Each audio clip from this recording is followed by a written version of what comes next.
with us, and thank you for participation. Today we are going to talk about like how you're going to structure your pitch deck and what you're going to pitch in front of the jury members, which like typically are going to be people who are from the technical field, who are investors, and who are entrepreneurs. So they will give you some feedbacks, and then they will try to evaluate and say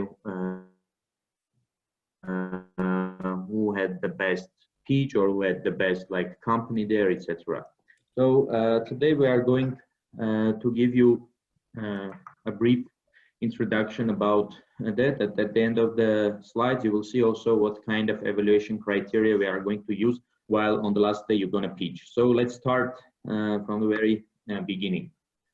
So during the last 3 weeks, I think me, Anna, Andre, and Haikas has several meetings with all of you, or maybe with not with all, but with most of you.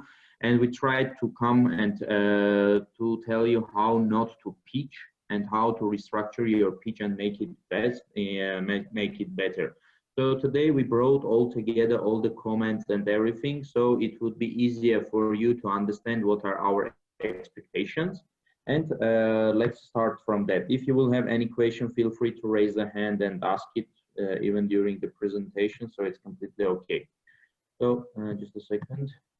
Okay, now let's go one by one. So when we are talking about the pitch, so the thing that you're going to do in the middle of September, we are thinking about 5 most important things that you need to highlight in your pitch deck. That is the traction, the product, the team, the social proof, and the impact.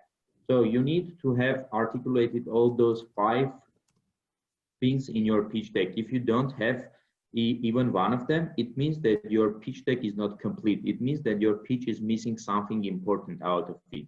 So please pay attention to keep all this stuff all together until when you are preparing your pitch deck. As a simple example, I will gonna give you a few minutes just to read all these. Just one paragraph to understand what I mean when I'm saying that we need to have all these 5 things together. This is just a perfect example how just maybe in 90 or 100 words, you can actually introduce your company. You can talk about your company. And why it is important? Because you're gonna have only 3 minutes. And this is a perfect case for you to understand that even 1 minute is completely okay to pitch in front of the investors, or to pitch in front of the jury, or to pitch in front of people with whom you want to get any kind of negotiation. So I will just give you 1 minute to read all these, and later we will try to understand the meaning of all those sentences.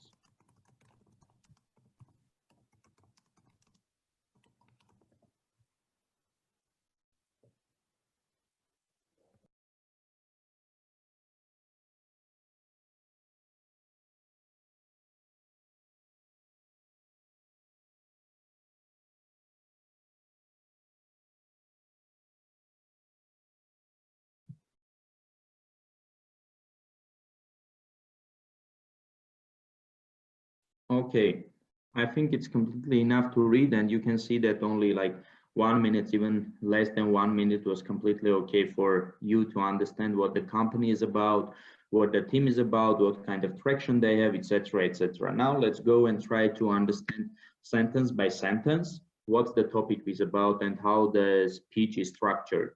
Just from the very beginning, we can skip this part actually, because this is a subject of the letter that was sent to another to investor. So we can skip this part, and let's start from the very beginning of the second part. So briefly, Ning lets you create your own social network for anything for free in 2 minutes. So as you can see, only in 3 sentences, which altogether are only like 15 words, they were able to prepare to present their high concept. So they were able to say what the company is doing, what the company is all about.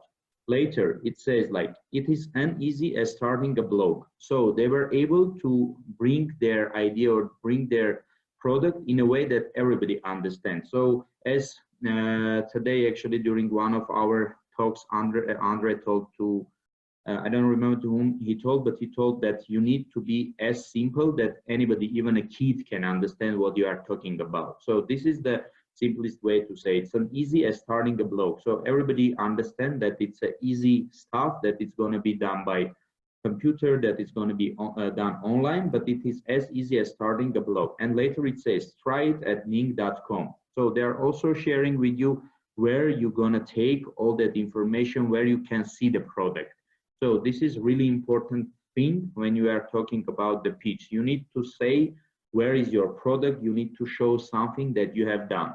Later, they say, we built Ning to unlock great ideas from people all over the world who want to use this amazing medium in their lives. So what is this? This is about how big the problem is. They say from all over the world people. So they mean they don't have any territorial restriction. They don't have any geographical restriction. So this is open for everyone. So in that way, they are trying to say how big the market is, how big the opportunity is. Later, they say we have over 115,000 users created networks, and our page views are growing 10% per week. So they are talking about the traction. We previously raised 45 million from Leg Mason and others, including myself. So they are also talking about what they have done. So they are showing their social proof that there is a traction and the people like their product. They are ready to invest. Before Ning, I started Netscape, acquired by AOL for 4.2 billion, and Opsware, acquired by HP for $1.6 billion.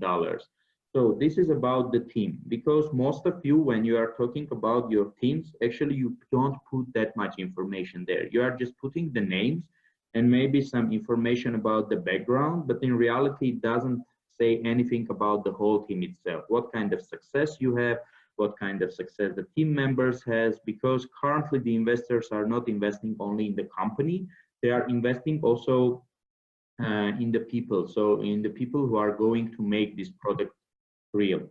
So this is very essential part to put.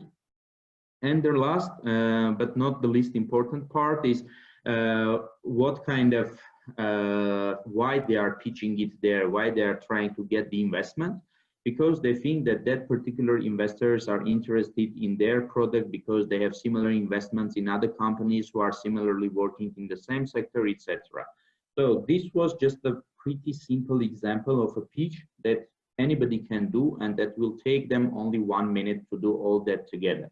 And imagine that you have not 1 minute, but you have 3 minutes to do all this. So it means that you have extra time to put some slides, you have some extra time to talk to investors more, you have some extra time to convince those people, you have some extra time for the technology, etc., etc. So when we are telling you that you have only 3 minutes, you need to understand that those 3 minutes are really a lot of time. And sometimes, I guess most of you during your pitches were doing not that right. You are pitching like more than 3 minutes. In some cases, it was 5, 6, 7. Even in one case, we reached like to a number of 12 minutes. So you need to understand that that is not the time that you need to use. You have only 3 minutes, so that's it. So now when we have finished like the pitch part, we need to understand how you're going to pitch with a deck.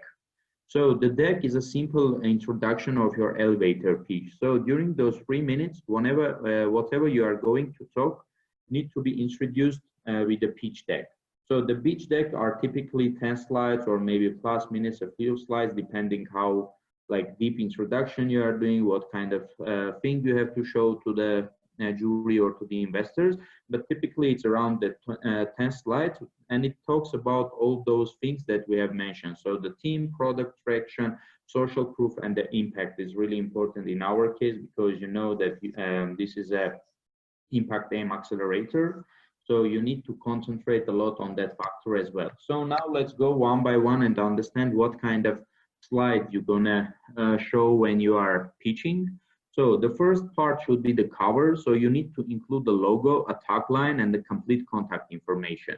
This is really important because in some cases, the people might not be able to ask you questions directly at that time, or they wouldn't have time, etc., many other of reasons. But they would like to get your contact and contact you later on. So this is really important to mention it. Second is the tagline. So the tagline, what is it all about? It's really important to try to put in one simple sentence what your product is all about. And you need in this case to understand, if you are going to pitch in front of the investors, this one sentence need to convince them to invest. If you are going to pitch in front of the users or in front of the people who are going to potentially buy your product, you need to convince them to buy this product. So those taglines can be typically different. So imagine that you are operating in the field of coffee industry and you are building a new coffee machine. It would be way more easier to convince to the investor that we are creating the John Deere, or we are creating the Bugatti, or we are creating, I don't know, the Aston Martin of the coffee machines. So in that way, they really understand what you are trying to say. So you are building a top quality coffee machine that everybody wants to buy. And it's a huge market. It means that there is a lot of buyers in the market who are buying coffee machines. And if you can introduce some coffee machine that is better than the other ones, it means that you are going to have a huge market there. So for the investors, it's convincing stuff. So try to put together one sentence that would best describe your company. And don't be afraid to make any kind of like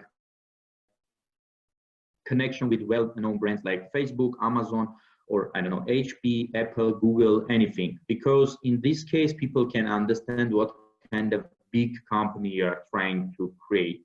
So feel free to use those names, even like huge companies that are huge now. And previously they have used a lot of. So you can just Google and find what kind of taglines there were among the current big companies.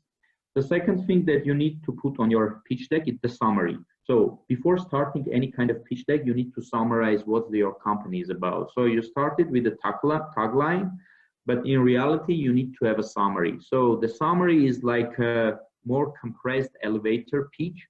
So just from the very beginning, it tells to the people what you are going to talk about, what you are going to introduce. So try to have it. In some of cases, when we were having the one-on-one sessions with you, some of you had it and it was really nice, but for some of you, you didn't have a summary, or your summaries were not that good enough. So another thing that you need to include on your pitch deck, it's going to be about your team.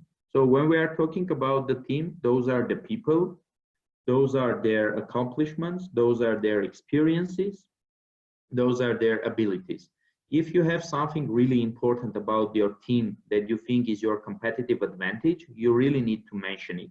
Otherwise, the investors wouldn't know how good your team is, the jury wouldn't know how good your team is, etc. So you really need to put it there. It can be as simple as, I don't know, our team has experience of entrepreneurship in this way, and our previous venture was successful and we did this kind of, I don't know, exit. Or it can be that our team is successful and we're having a company, running a company that has this kind of revenue streams, etc., etc. So everything that says that you are a good entrepreneur, anything that says that you are a good technical guys, you are good engineers, etc., etc. You need to put it there so everybody would understand all the strengths of the team. The next one is the problem. So remember that the idea, the product is nothing when it doesn't solve a real problem. I think you have talked about this many times with many like speakers, they were there, but still up to this point, when we are like already 2 months in the acceleration process, some of the teams are not really able to show and to say what kind of problem they are trying to solve. So in most of the cases, the problem statements are really vague. So they don't contain the full like pain level. They don't say how big the problem is. They don't say why the competitors are not able to satisfy the need, why they are not able to cover the problem that exists. So try to put it there, try to have as much numbers as possible, because people like to see that there is number, they like to see how big the problem is. So when you are saying that there is a lack of something, or I don't know, in most of the cases there is a problem with the middleman, that the buyer and the seller are not finding the right price because of the middleman, it doesn't say anything to me. You need to tell me what's the portion of the middleman, how big the problem is. Is it a 50% the portion of the middleman? Is it 10% or it is 1%? Because if it's a 50%, I can understand that there is a huge gap there and we need to solve it. But if there is only 0.1%, it may be the case that we don't need to solve it because there is no money to be made there. The Hovhannes next, Yeritsyan, I would like to add one more example on the problem. For example, some of the teams are mentioning like the problem is climate change, but that's too big to be a problem for you. Climate change is like a global worldwide problem that is targeted with major organizations, but like only your startup is not, most probably is not enough for solving all the problems associated with climate change. So it's better to be specific and say, like, for example, because of the climate change, like the crops are not being grown as they should. And for that reason, the farmers lose like 50% of their money. That's the real problem that your customer is facing. But climate change is not the problem that you should target. Please try to target problems that you are actually able to solve. This is it. Thank you. okay. Yeah, thank you, Anna John. Yeah, Anna is quite right, because we are having this kind of like problem statements which you need to rethink and you need to rework. And you have a lot of time. You can go back and once more listen the video streams from the previous like speakers, and to watch them and understand how you can reformulate your problem statement. The next thing after the problem that you need to talk is the solution. When we are talking about the solution, is the product and its benefit, and it describes how the problems are going to be solved. So try to put in one slide what your solution is about. In a lot of cases, you are not putting the exact solution, you are putting just some features of that solution. So it's going to have this, it's going to have that, it's going to have this, I don't know, it's going to work in this way, blah, blah, blah. But in reality, until the last minute, we don't understand what the solution is about. Is it an online, it's a soft, is it hard, or is it any kind of other combination of hard and soft? How you are going to make it running, what are the main benefits of it, etc., etc. And actually the best thing, if you have anything to show, it can be a software, it can be a picture of the hardware, or because you are going to do like it's going to be a live demo, so you can even show on your screen, or you can just, I don't know, take it and show on the camera what you are working on. And based on that, the people will understand better what you are trying to solve, because you need to understand that the things that you are developing are not necessarily well known for everyone. And better they, beside of listening, it's better for them also to see what you are trying to build. Okay, this is about the solution part. After, when we have talked about the solution, it's really important to say how it's going to work. What is the main technology under that solution? Because no solution exists without technology. And you need to be as focused as possible. You need to say what are the technologies, like is it the AI technology, is it the AR, VR technology, is it a mobile, I don't know, development, something there, or is it just an IoT solution, is it a robotics, etc., etc. Because when you are talking about the technology, people can understand how deep you know the problem and how well you have prepared your solution. And the best thing to show in this case, if you have anything that belongs to you, it's a patent, or I don't know, something that you have developed on your own and you are working now to get a patent for that, etc. So in this case, it's something really important to mention, because it's going to be considered as another competitive advantage, because your solution is not unique. Many other companies are working on the same problem. They are trying to solve it in the same way. So one of competitive advantages beside of your team can be also the availability of some patents. After, it's going to be about the marketing. So who are the customers? How big is the market? You need to show all this in the slide. And when you are talking about the market, you need to go back to the problem statement slide, because out of there you can say how big the market is. Because if the problem exists, I don't know, in half of all the population of the world, you can say that our market is this big, because there is like 3.5 billion people who have the same problem, and we are trying to solve this. So this is another important thing to consider and say when you are preparing the pitch deck. The next thing is the sales. So the sales is a part of the business model. So you need to show how your product is going to be sold to the customers? How are you gonna make a revenue? Nobody asks you to put the real numbers. So at the stage where, in which you are currently, it's really hard to put together that, I don't know, in 6 months we're gonna do $100 million revenue. It's really understandable that you can't have the exact numbers, but what you can have how you're gonna generate that $100 million. Is it a direct sales? Is it, I don't know, you are just giving a subscription, or you are giving free of charge the hard, later on you are licensing them for the software, etc., etc. So you need to understand from where you're gonna get the money for the business. And only after that, you can say that you understood the business model. On top of that, you need to say what is the approximate price. Not again necessarily the real exact number, but something to understand in which market you are competing. Is it like, I don't know, cheap product that is available for everyone, or you are producing some exclusive product that is only for the niche market, and how you're gonna make your business there. So this is something to consider. Again, in some cases, those business model parts from many of you were not that like straightforward. You are mentioning that we're gonna have it through, I don't know, subscription, but how this subscription is going to work? Is it a monthly subscription? Is it an annual subscription? Is it a subscription like pay when you buy or pay when you use?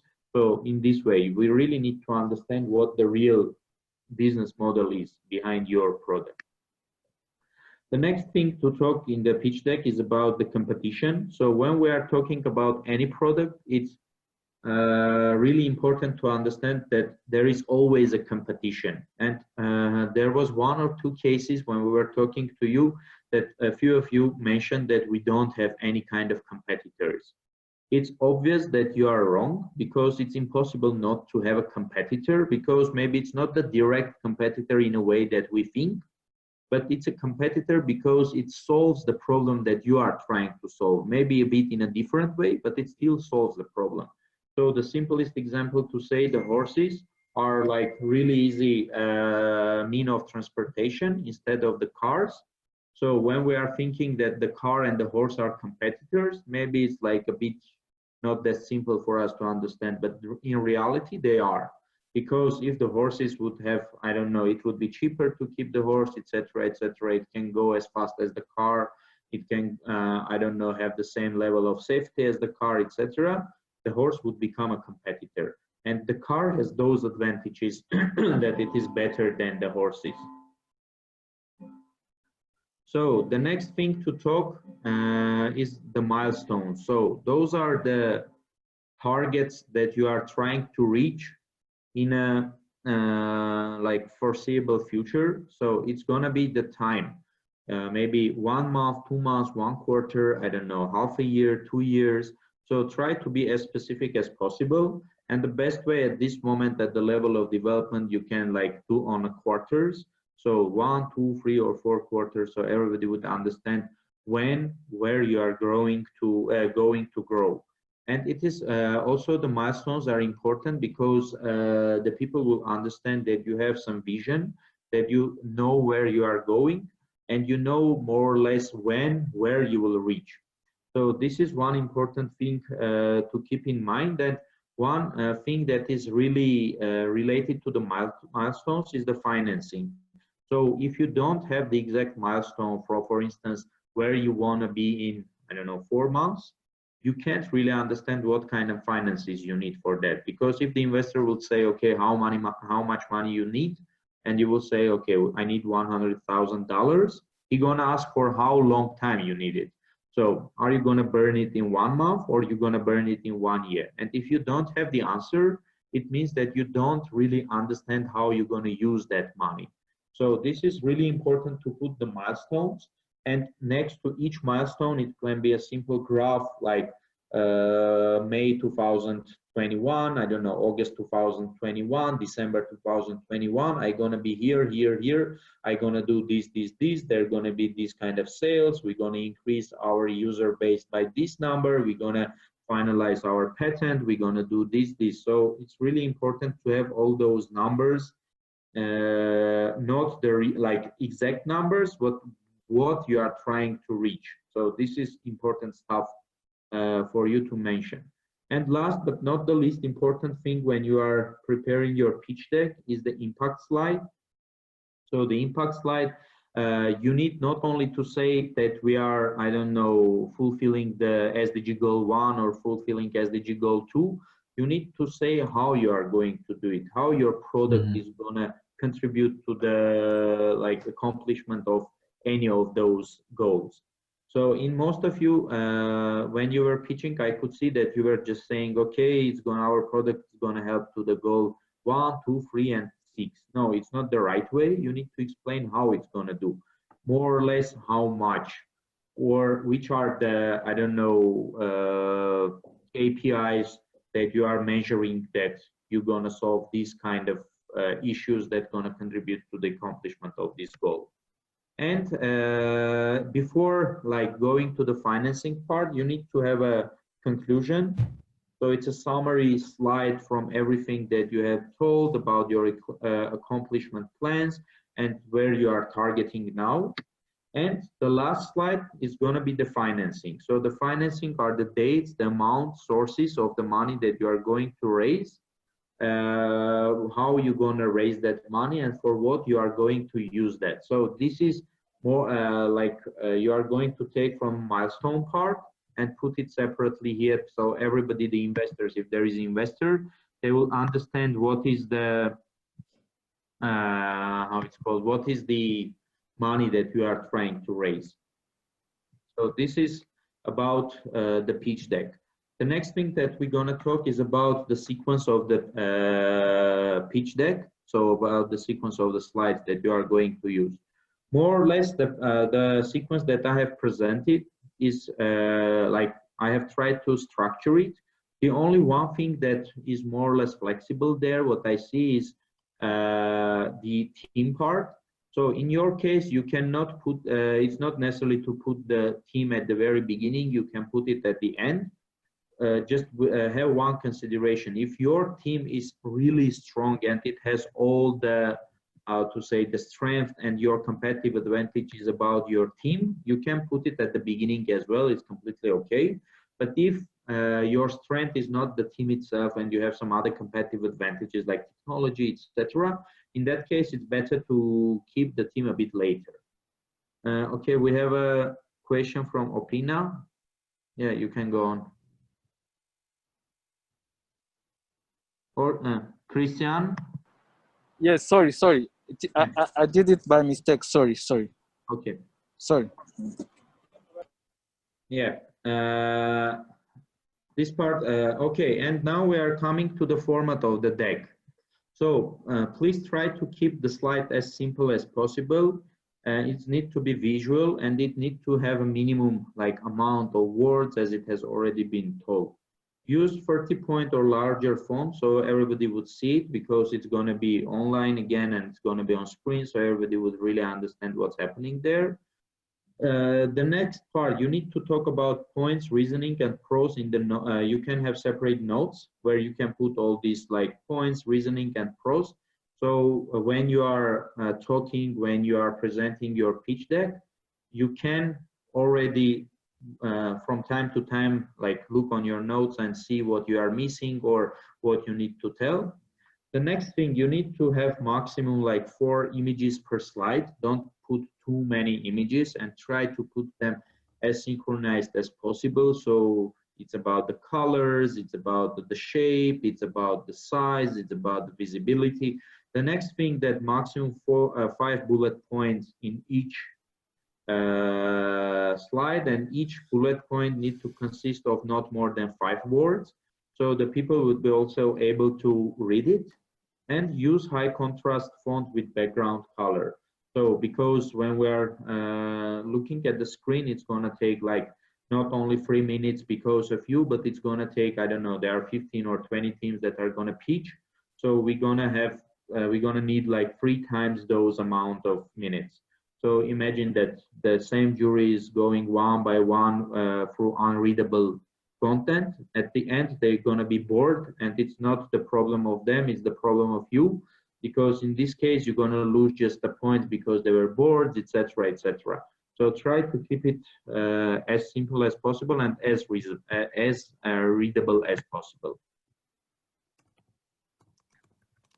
Okay, so Artem is asking where I can find your today presentation. So we're gonna, okay, Aykas answered it. We're gonna post it on the Slack. Yeah, and finally, we are having our evaluation criteria. Sorry, the evaluation gonna be done based on the following 6 criteria. So product market, business model and scalability, competitive advantage, team, innovativeness of technology, and impact. So you can see that those criteria are weighted. So 15% for the market, 15% for the business model, 10% for competitive advantage, 15% for the team, 15% for the innovativeness, and 30% for the impact. So next to each of the criteria, you can see what kind of approach we are expecting from you. So this is a guidebook. When we share it through the Slack, you will see actually all these, and you can have a bit more time to go through. And here are a few more samples where you can go and read a bit about the pitch decks, where they are typically failing, and how you're gonna demo your startup when you are pitching. So this is just an extra reading for you. It will take only, I think like 5-6 minutes per article. So that's it. Thank you. If you have any question, please feel free to ask.